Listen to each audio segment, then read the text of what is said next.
समस्या से उभरना अगर चाहे इंसान, स्वयं के संग सर्व का वो दिल से करे सम्मान। कहता है ये समाधान समाधान समाधान।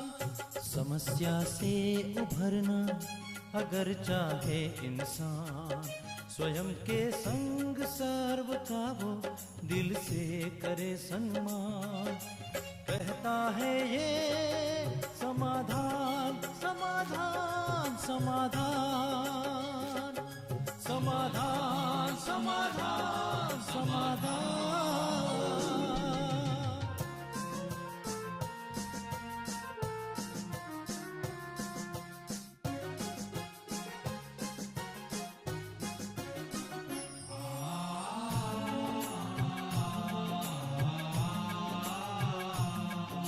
तनाव बन मुटाव की अगन से स्वयं तू संभल ले, है इसी में शान। दूरिया दरारे मिटाए मन से, जीवन बन जाएगा खुशियों की खान खुशियों की खान। कहता है ये समाधान समाधान समाधान। नमस्कार, आदाब, सत श्री अकाल मित्रों, स्वागत है एक बार पुनः आप सभी का समाधान कार्यक्रम में।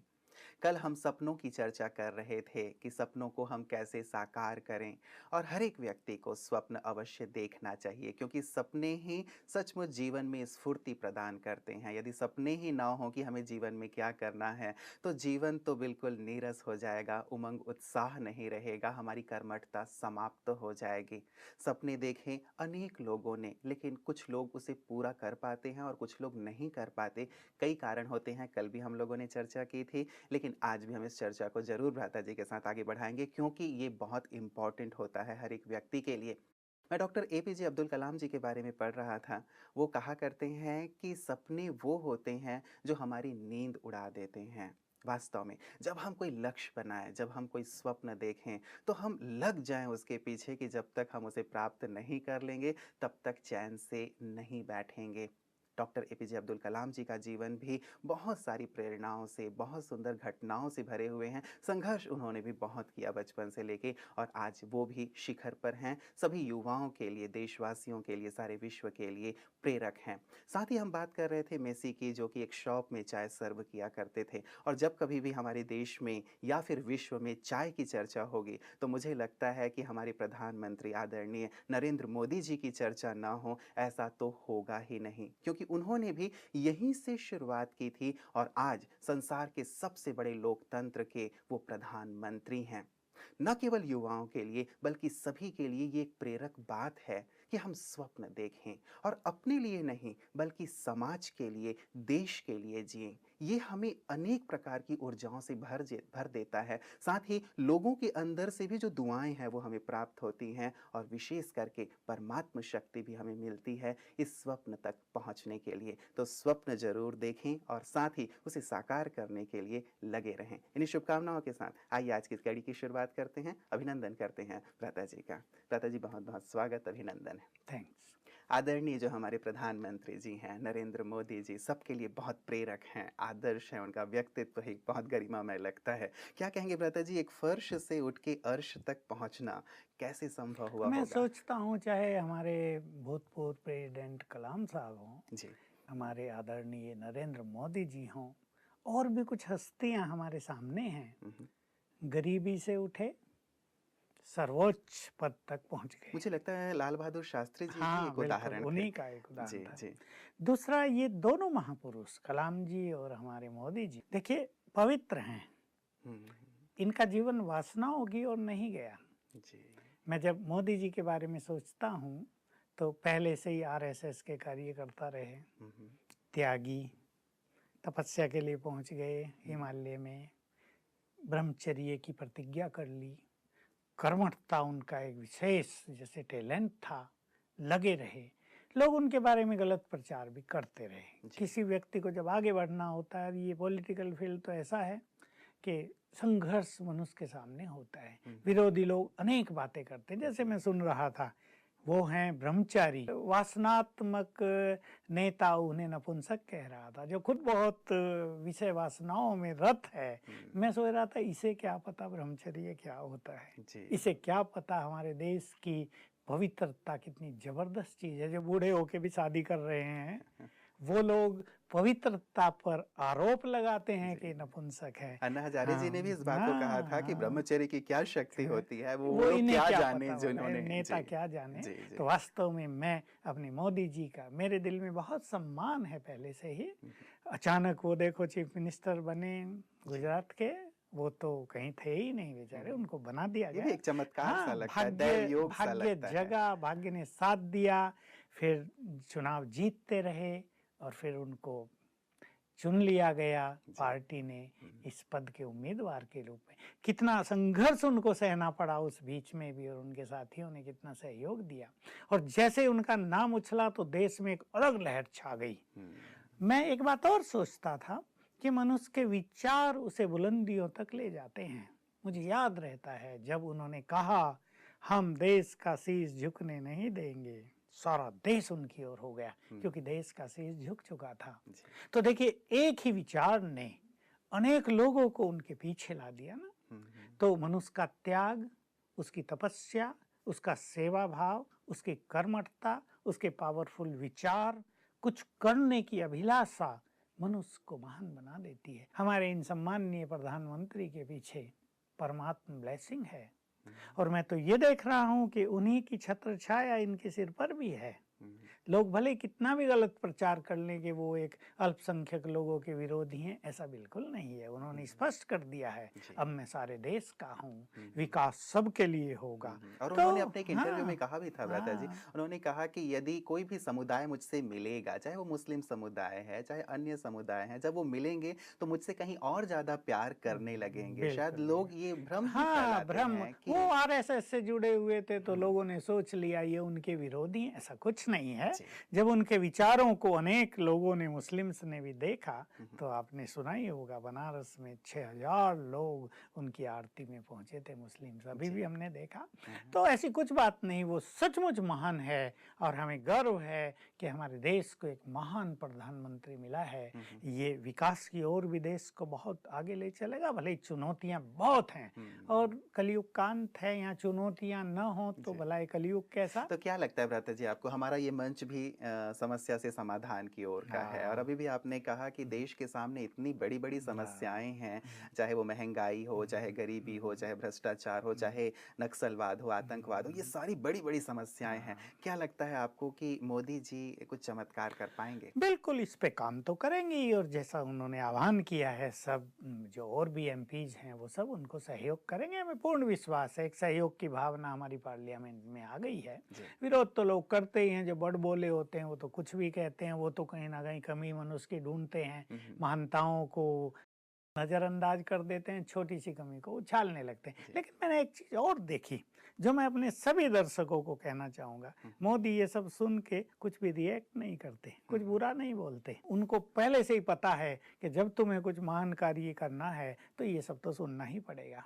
और यही मैं सबको कहना चाहूंगा, जिसे महान स्वप्न जिसने देखे हैं, जो महान लक्ष्य को प्राप्त करना चाहता है, उससे अपनी आलोचना सुनने के लिए तैयार रहना चाहिए, और आलोचकों के प्रति भी अच्छी भावनाएं रखनी चाहिए। उन्हें अपना गुड फ्रेंड मान लेना चाहिए कि वो आलोचना करेंगे, तब तो हमें अपनी कमियों का पता चलेगा, तब हम और कुछ अच्छी तरह से अपने कार्य कर सकेंगे। तो मैं तो सचमुच उनके भाषण कभी कभी सुन लेता हूँ, और ये देखने की कोशिश करता हूँ इस महान पुरुष में क्या क्या महानताएं हैं।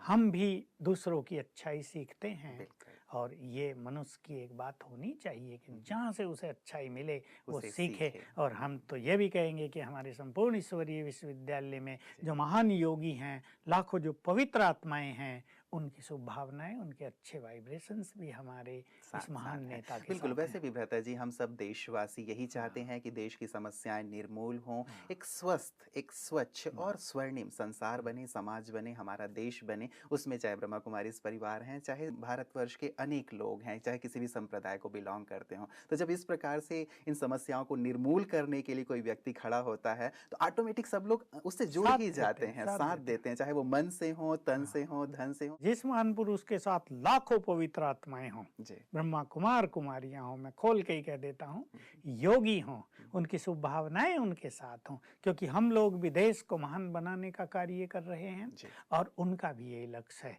तो हम दोनों में मिलन हो गया है, हमारे वाइब्रेशंस हुँ, और उनकी कर्मठता, जी। और निश्चित रूप से ये हमारे देश का बहुत भारी उत्थान करेंगे। बिल्कुल। भ्राता जी आपने शुरुआत में एक बात कही थी कि चाहे वो डॉक्टर एपीजे अब्दुल कलाम जी हैं, चाहे भ्राता नरेंद्र मोदी जी हैं, दोनों ही पवित्र हैं अर्थात ब्रह्मचर्य व्रत का पालन कर रहे हैं। तो आपको क्या लगता है इनकी सफलता के पीछे ब्रह्मचर्य का कितना योगदान है? और जो लोग अपने जीवन में अपने फील्ड में सफल होना चाहते हैं, उनके लिए भी ब्रह्मचर्य कितना महत्वपूर्ण है? ये पवित्रता मनुष्य को अनेक निगेटिविटी से मुक्त रखती है। हुँ, हुँ। वासनाएं मनुष्य को बॉडी कॉन्शियस में ले जाती हैं और उसके विचार दूषित होते रहते हैं, उसमें लोभ लालच बढ़ता रहता है, अनेक कुरीतियां मन की उसमें आती रहती है। तो उसको न तो परमात्म ब्लेसिंग्स मिलेगी, न देशवासियों की गुड वाइब्रेशंस मिलेंगे। जो पवित्र है हुँ, हुँ। वो अनेक दूषित विचारों से मुक्त है।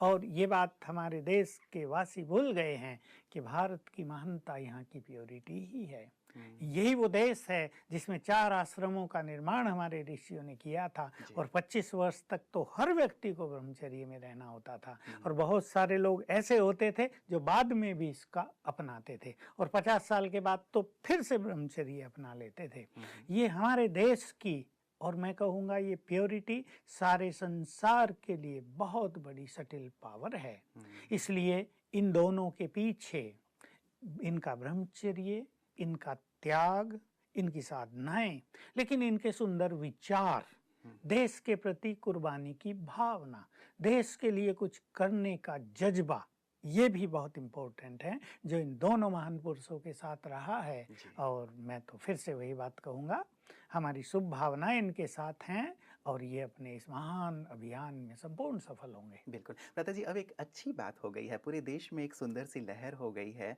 कि एक आम आदमी भी शिखर तक पहुँच सकता है, तो एक हाँ। आम चर्चा हो गई है, तो अब किसी भी कार्य को छोटा नहीं समझा जाता है, एक अच्छी बात हो गई है। हमारे जो किसान हैं, जी। गरीब घरों में जन्मे बच्चे हैं, युवक हैं, जिनके पास पैसा भी कम है, हुँ, जो हायर एजुकेशन के लिए धन जुटा नहीं पाते, जी। जो अच्छे डॉक्टर नहीं बन सकते, इंजीनियरिंग कॉलेज में नहीं जा सकते, जो मुश्किल से अपनी एजुकेशन पूरी करते हैं, हुँ, उन सब के लिए ये सुंदर संदेश है इन दोनों महान पुरुषों का जीवन। जीवन ही उनका संदेश है, उन्हें कुछ कहने की जरूरत नहीं कि आप चाहे कितने भी गरीब हैं, चाहे आप झोंपड़ी में रहने वाले हैं, लेकिन आप अपनी कर्मठता के बल पर, अपने अच्छे विचारों के बल पर बहुत आगे बढ़ सकते हैं। इसलिए मैं सबको ये कहूँगा कि गरीबी अलग चीज है, चाहे कोई उसे अपना भाग्य समझे या कुछ भी समझे, लेकिन विचारों की गरीबी नहीं होनी चाहिए।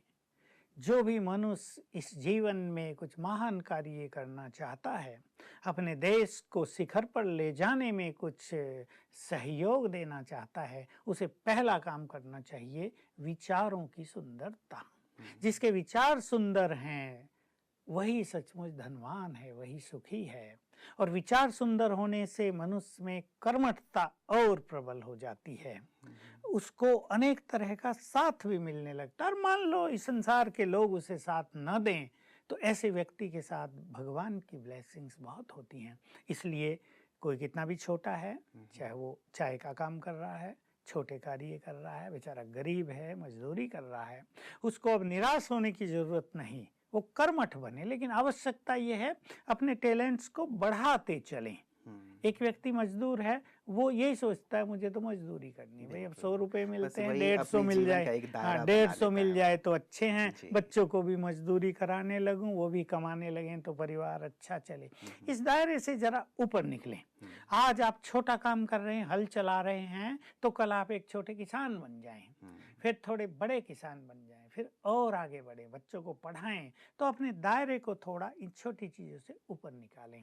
इस तरह से यदि हमारे सभी लोग एकजुट होकर लगेंगे तो यहाँ गरीब कोई नहीं रहेगा, और जो गरीब भी होगा ना, जिसे लोग गरीब कहते हैं, वो भी शान से जिंदगी जिएगा कि हम भारत के वासी हैं। कितना अच्छा होगा भ्राता जी, उस दिन का इंतजार रहेगा कि हर एक व्यक्ति सिर उठा के जिए, कोई भी भूखा ना सोए, हर एक व्यक्ति सम्मान के साथ जिए, बहुत अच्छा लगेगा। भ्राता जी आइए, अब मैं आपको मेल्स की ओर लिए चलता हूँ। ये हमारे पास उषा जी ने भेजा, ये कहती हैं कि ओम शांति, मैं उषा हूँ, हिसार से हूँ और बाबा के ज्ञान से भी पिछले 3 साल से जुड़ी हुई हूँ। एमसीए की डिग्री मैंने की है और अब मैं महिंद्रा कंपनी में एक सॉफ्टवेयर इंजीनियर के रूप में मैं कार्य कर रही हूँ। अब मैं समर्पित होना चाहती हूँ और बाबा की सेवा करना चाहती हूँ। क्या मैं माउंट आबू में समर्पित हो सकती हूँ? बिकॉज़ अब बस मुझे ईश्वरीय सेवा में ही मन लगता है, तो आप मुझे रास्ता बताएं कि मैं क्या करूं। और भ्राता जी ठीक ऐसा ही एक और मेल हमारे पास ईशा जी ने भेजा है। ये कहती, मैं महाराष्ट्र से हूँ, होम्योपैथी डॉक्टर हूँ। अब मुझे भी समर्पित होने की इच्छा हो रही है, लेकिन घर वाले मान नहीं रहे हैं। मैं उनकी परमिशन के बिना समर्पित भी नहीं होना चाहती हूँ, कृपया कोई रास्ता बताएं। मुझे लगता है आप आह्वान कर रहे हैं लगातार युवाओं का, तब युवा अपना, चाहे वो इंजीनियर है, डॉक्टर है, चाहता है कि अब मैं भी ईश्वरीय कार्य में लग जाऊं। मेरे पास बहुत लोग आते हैं युवक, अब हम समर्पित होना चाहते हैं। जी मैं अपने दर्शकों को बता दूं ये समर्पणता क्या है। जी। इस धरा पर भगवान आए हैं हम्म, और वो युग परिवर्तन का कार्य कर रहे हैं। उस युग परिवर्तन के कार्य में अनेक मनुष्यों का उन्होंने आह्वान किया कि आओ मेरे इस महान कार्य में मेरे सहयोगी बनो। तो अनेक युवक विशेष रूप से भगवान के आह्वान पर आ गए हैं। हमारे पास इस समय 15-16 हजार युवक, उनमें से अधिकतर युवक ही हैं। बड़ी आयु के तो बहुत कम हैं, जी। जो हर जाति से हैं, हर धर्म से हैं, गरीब भी हैं, साहूकार भी हैं, तो बहुत पढ़े लिखे भी हैं, हाईली एजुकेटेड, अभी तो 2 दिन बिना पढ़े पहले भी आप लिखे भी हैं। चर्चा कर रहे थे कि हाँ 2-3 हजार हाँ, यूथ स्पेशली यूथ आए आए हुए हुए हैं हैं। यहाँ पे। तो भिन्न भिन्न तरह के लोग समर्पित हो गए हैं, हुँ, और इस समर्पणता के पीछे परमात्म आह्वान है। जैसे मैं पहले भी कहा, कभी महात्मा गांधी ने आह्वान किया था, जी। कभी स्वयं विवेकानंद ने आह्वान किया था, अब आह्वान किया है स्वयं भगवान ने, और युग परिवर्तन के लिए, विशेष रूप से भारत को फिर से स्वर्ग बनाने के लिए, इस भूमि को भरपूर करने के लिए, देवभूमि बना देने के लिए, जहाँ किसी भी तरह का अभाव नहीं हो, चरित्र का तेज हरेक के ललाट पर चमकता रहेगा, जहाँ प्योरिटी सबका श्रृंगार होगी और प्रकृति सब कुछ देगी, भरपूर होगी, न ये गर्मी होगी, न बरसात बहुत होगी, न ठंड बहुत पड़ेगी, बसंत ऋतु होगी सदा, और आनंद ही आनंद होगा, सबके मन सुखी स्वच्छ पवित्र होंगे। जी। तो बहुत सारे युवक इसमें कूद पड़े हैं। अब उनको देख के जो दूसरे युवक हैं, उन्हें भी उन्हें इच्छा हो इच्छा रही। होती है हम भी इस कार्य में लग जाएं, जी। क्योंकि ये देश सेवा का कार्य है। हुँ, देखिए, देश सेवा के लिए भिन्न भिन्न तरह के कार्य संसार में चलते हैं, भारत में चलते जी, हैं, जी। लेकिन ये देश सेवा के हर मनुष्य को नैतिकता से भरपूर करना, हर मनुष्य को, भारत के हर वासी को चरित्रवान बनाना, अनेकों में प्योरिटी के बीज अंकुरित कर देना, अनेक मनुष्यों को व्यसनों से छुड़ा देना, उनकी चिंताएं, टेंशन, रोग शोक जो आजकल बहुत बढ़ता जा जी, रहा है, जी। उसमें उनको मदद करना, उससे मुक्त होने में। तो ऐसे कार्यों के लिए बहुत सारे भाई बहनें जो वेल एजुकेटेड हैं, अपने जीवन को समर्पित करते आ रहे हैं। इसमें उनको बहुत आनंद होता है, लेकिन इसमें उनके माँ बाप की स्वीकृति की आवश्यकता होती है। हम हमेशा कहते हैं कि ऐसा ही व्यक्ति हमारे पास समर्पित होकर आए जो स्वतंत्र हो, हुँ, जिस पर कोई जिम्मेदारी ना हो। ऐसा नहीं हो एक व्यक्ति अपने परिवार के लिए जिम्मेदार है और वो सब कुछ छोड़ के आ जाए, उसे यहाँ हम स्वीकार नहीं करते हैं। हुँ, हुँ। तो ऐसे युवक अनेक जो या तो नौकरियों में हैं, या उनके माँ बाप अपना बहुत अच्छा कर रहे हैं, उनके और भाई बहनें हैं, उनको उनकी मदद की ज़रूरत नहीं है। तो ऐसे भाई बहनों को मैं राय दूंगा कि देखिए, यहाँ माउंट आबू में तो इतने लोग समर्पित नहीं होते। अभी हमारे पास 1000 लोग हैं, बहुत सारे कार्य यहाँ से संचालित होते हैं क्योंकि हमारा ये मुख्यालय है, लेकिन हमारे सेवा केंद्रों पर ऐसी सब बहनें और भाई कार्यरत हैं। तो आप यहाँ 1-1, 2-2 मास सेवा में आए, इसको देखें कि आपका समर्पित जीवन कितना सफल होगा, क्योंकि कई बार मनुष्य को संगठन में रहना अच्छा लगता है, कई बार नहीं अच्छा लगता। कई बार यहाँ उसकी हेल्थ अच्छी रहती है, कई बार नहीं रहती। यहाँ सबको क्योंकि एक सा भोजन मिलना है, अब कई बार भिन्न-भिन्न तरह के जगह से आए हुए लोग, उनको अपना उनका भिन्न-भिन्न टेस्टी भोजन कल्चर, चाहिए। भिन्न-भिन्न भोजन, जी। भिन्न-भिन्न लैंग्वेज, वो यहाँ आते हैं तो कभी-कभी उनका यहाँ मन नहीं लगता है। इसलिए हम उन्हें राय देते हैं, पहले यहाँ 1 मास आओ आप। जी। अपने सेवा केंद्र में भी 1 मास रहो, भले छुट्टी लेके रह लो, या आपकी जॉब है उससे जो टाइम आपको बचता है उसमें वहाँ सेवा करो, ताकि आप अपने को देख सको कि हम संगठन में कैसे सुखी रह सकते हैं, एडजस्ट कर सकते हैं। ऐसा तो नहीं संगठन में आपका संस्कारों का टकराव होता रहेगा, क्योंकि वो भी अच्छा नहीं। क्योंकि जो व्यक्ति समर्पित यहाँ होता है उसे संपूर्ण ब्रह्मचर्य पालन करना होता है, उसके बिना यहाँ कोई रह नहीं सकता है। दूसरी बात, उसे योग साधनाएं अच्छी करनी पड़ती हैं। सवेरे सब उठते हैं 3:30 बजे, योग साधनाएं करते हैं, ईश्वरीय सत्संग जो होता है ज्ञान का उसमें सम्मिलित होते हैं। तो इस दिनचर्या को भी कौन कितना फॉलो करता है वो भी आके देख लेना चाहिए। उसके बाद निर्णय लेना चाहिए सोच समझकर, क्योंकि ये जीवन समर्पित करने का निर्णय है। ये ऐसा निर्णय नहीं जिसको इमोशनली 1 सेकंड में लिया जाए। माँ बाप की भी स्वीकृति चाहिए। जिन भाई बहनों के साथ आप रहना चाहेंगे वो भी आपको बहुत अच्छे लगते हों, आप उन्हें अच्छे लगते हों, आपके टैलेंट्स का प्रॉपर वहाँ यूज हो रहा हो। अब इसने MCA किया है और ये सॉफ्टवेयर इंजीनियर है, हमारे यहाँ भी इस तरह के काम चलते हैं। लेकिन मान लो इनको कोई और सेवा दी जाती है तो कहीं ऐसा तो नहीं कि इनके मन में ये दुविधा होगी कि मैं तो इस फील्ड में एजुकेटेड हूँ। तो जब एक व्यक्ति समर्पित हो जाता है फिर वो अपनी इच्छाओं को भी समर्पित कर देता है। मतलब उसे फिर जिस भी प्रकार का कार्य मिले वो कार्य उसे करना है। फिर तो उसके टैलेंट्स को यूज करना है यहाँ पर, उसकी उस एकेडमिकल क्वालिफिकेशन को नहीं, उसके जो टैलेंट्स हैं उसमें बहुत सारी योग्यताएं और भी बहुत सारी हैं। उसको कहीं भाषण करना होगा, यहाँ उसको भेजा जाएगा, जाओ कॉलेजों में जाओ, स्टूडेंट्स को अच्छी अच्छी बातें सिखा कर आओ, पब्लिक प्रोग्राम होते हैं जाओ उसमें जाओ। बहुत सारे हमारे यहाँ साधन हैं सेवाओं के। और जो दूसरी बहन है जो होम्योपैथी डॉक्टर है और समर्पित होना चाहती है, हमारे यहाँ भी होम्योपैथी की सेवाएं भी दी जाती हैं, बाहर भी दी जाती हैं। वो इनका जो प्रोफेशन है, जो इनका स्किल है उसको भी यूज किया जा सकेगा। लेकिन फिर भी कुछ भी सेवा ये करें उसके लिए इनको तैयार रहना पड़ेगा, क्योंकि ये समर्पणता संस्था को नहीं, ये समर्पणता किसी मनुष्य को नहीं, ये समर्पणता है डायरेक्ट भगवान को। ये बात सबको जान लेनी चाहिए। इसलिए उसकी आज्ञाओं पे चलना और वो फिर जो कहे, जो खिलाए, जैसे रखे उस तरह से रहना। अपने अहंकार को भी शायद छोड़ना पड़ता है। जैसे हम पहले सुना करते थे कि भाई किसी सन्यासी के पास कोई अमीर व्यक्ति गया कि मैं आपका शिष्य बनना चाहता हूँ, तो सन्यासी ने कहा पहले झाड़ू पोछा और बर्तन की धुलाई करो, तो उसने कहा ये काम तो होगा नहीं, तो उन्होंने कहा पहले तो अपना अहंकार छोड़ो। तो शायद ये भी कार्य हम लोगों ने यही किया, आ गए तो पहले यही काम करना पड़ा, सफाई करो। तो हम लोग तो संकल्प ये था, जब एक बार भगवान पर समर्पित हो गए तो अपना अहम भी समर्पित कर दिया, अपनी इच्छाएं भी समर्पित कर दी, फिर जो आज्ञा उसी को करना है। इसमें हमारी स्पिरिचुअल प्रोग्रेस होती है। तो इनको क्योंकि माँ बाप अभी साथ नहीं दे रहे हैं, ये अपने योग अभ्यास को और अच्छा बढ़ाएं, माँ बाप को कन्विंस करें कि मैं एक बहुत अच्छे कार्यों के लिए जा रही हूँ। हो सके तो उन्हें एक बार यहाँ ले आएं ताकि वो ये देख लें कि हमारी बच्ची कहाँ सेवार्थ जा रही है। फिर हमारे बहुत सारे सेंटर्स हैं, वहीं बहनों को रहना है, यहाँ तो सब बहनें रह भी नहीं सकती, सब हमारे सेवा केंद्रों पर बहनें ही संचालन करती हैं। लेकिन एक अभ्यास इन्हें मैं सिखाऊंगा कि 1 घंटा तो रोज ये मेडिटेशन करें और सवेरे उठते ही सबकॉन्शियस माइंड की शक्ति का प्रयोग करेंगी। वही आँख खुली, मैं मास्टर सर्वशक्तिवान हूँ, बंधन मुक्त हूँ, और अपने माता पिता को आत्मा देखे और संकल्प करे ये दोनों महान आत्माएं जो मुझे बहुत प्यार करती हैं, ये मेरे सहयोगी हैं। बस इस तरह रोज करने से इनका सबकॉन्शियस माइंड माँ बाप के सबकॉन्शियस माइंड को अफेक्ट करेगा और वो खुश होंगे कि हमारी बच्ची कम से कम कलियुगी गंदे मार्ग पे तो नहीं जा रही है, जहाँ लोग अपने माँ बाप का नाम बदनाम कर रहे हैं। हमारी लड़की भगवान के कार्यों में अपना जीवन दे रही है, तो वो भी अपने को बड़ा गौरवान्वित महसूस करेंगे और निश्चित रूप से इन्हें आज्ञा देंगे। एक बात रहता है जी, ये तो ईशा जी की बात हो गई जो डॉक्टर हैं।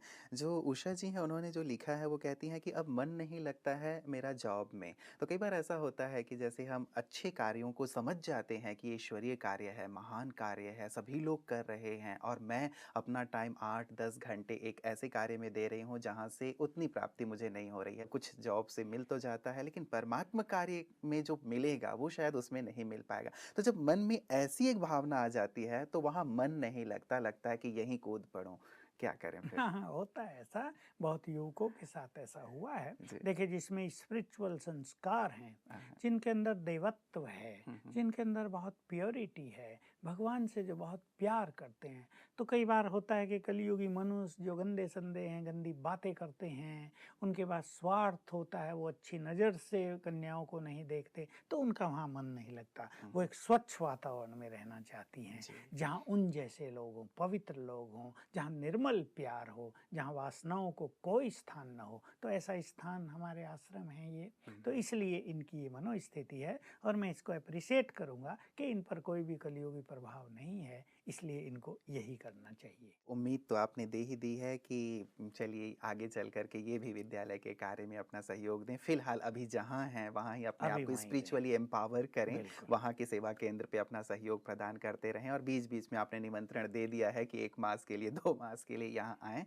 सेवाएँ करें और आगे फिर अपने जीवन का निर्णय लें। आज की सुंदर चर्चा के लिए भ्राता जी आपका बहुत-बहुत शुक्रिया। मित्रों, लगातार एक आह्वान भ्राता जी भी करते रहे हैं और हमें बताते रहे हैं कि अब ईश्वर आह्वान कर रहे हैं हम सभी का एक नई दुनिया बनाने के लिए, एक स्वर्णिम संसार बनाने के लिए, एक पवित्र और स्वच्छ समाज बनाने के लिए, जिसमें सचमुच हम सबके योगदान की आवश्यकता है। क्योंकि व्यक्ति का जीवन बदलेगा तभी तो संसार बदलेगा, क्योंकि संसार में कौन लोग होंगे? व्यक्ति ही तो होंगे, हम ही तो होंगे। तो हमारे परिवर्तन की सचमुच आवश्यकता है। मुझे याद आता है कि आज़ादी के दिनों में किसी कवि ने आह्वान किया था कि आज देश की बलिवेदी पर शीश चढ़ाने कौन चलेगा, आज तिरंगा ओढ़ मृत्यु को गले लगाने कौन चलेगा। तो हमारे देश के नौजवान बड़े उमंग उत्साह से कहा करते थे, हम चलेंगे, हम चलेंगे, हम चलेंगे। अब वास्तव में एक ऐसी ही पुकार परमात्मा ने भी लगाई है कि अब समाज को, संसार को बदलने के लिए मुझे तुम सब की आवश्यकता है। तो हम सब आएं अवश्य, लेकिन एक बैलेंस की भी आवश्यकता रहेगी। पहले देखें, सीखें, समझें, जानें कि वास्तव में ये कार्य है क्या। अपने आप को स्पिरिचुअली जहाँ हैं वहीं एम्पावर करते हुए अपनी समझ को विकसित करते चलें, अपने आप को आध्यात्मिक रूप से ऊपर उठाते चलें। निश्चित रूप से ये भी आपका बहुत बड़ा योगदान होगा। फिर निमंत्रण आप सबको यहाँ भ्राता जी ने दिया ही है, अवश्य आइए, देखिए और अपने जीवन को निर्मल, श्रेष्ठ और स्वच्छ बनाइए। नमस्कार। तनाव बन मुटाव की अगन से स्वयं तू संभल ले, है इसी में शान, दूरिया दरारे मिटाए मन से, जीवन बन जाएगा खुशियों की खान, खुशियों की खान। कहता है ये समाधान, समाधान, समाधान, समाधान, समाधान, समाधान।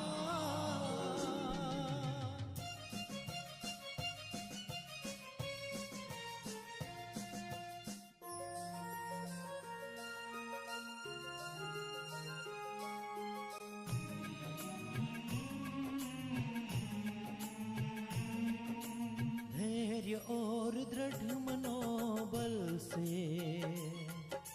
कर दे तू पल भर में मुश्किलें आसान, कतनी समकरनी के पावन जल से